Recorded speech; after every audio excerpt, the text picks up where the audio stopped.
Magandang gabi. Maayong gabi sa tanan. Shout out sa mga Bisaya nga OFW nga bisag unsa ng orasan na trabaho. Time check. 9:05 sa gabi, no?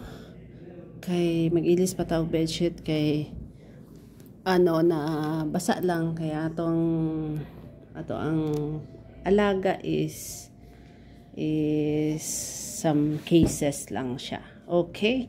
So, sa mga aspiring na mga gusto nga maging OFW, isa lang akong masulti.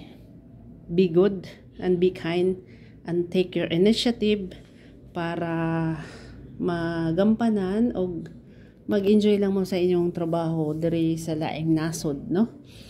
Kay dili jud lalim.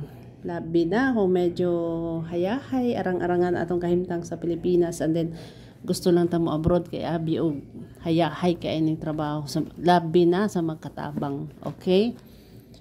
So that's it. Ano lang.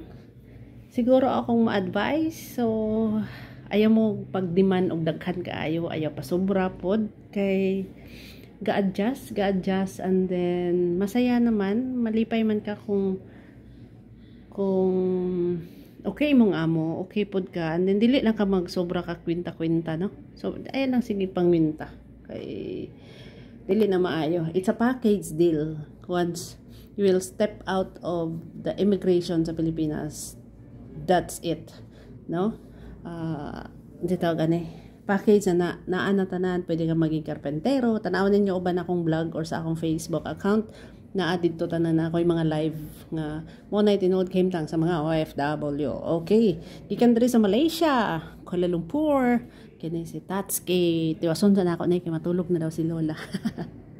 Okay, ampik ng tanan, ayaw kalimot sa pagpasalamat bisan unsa pa man ang atong kahimtang.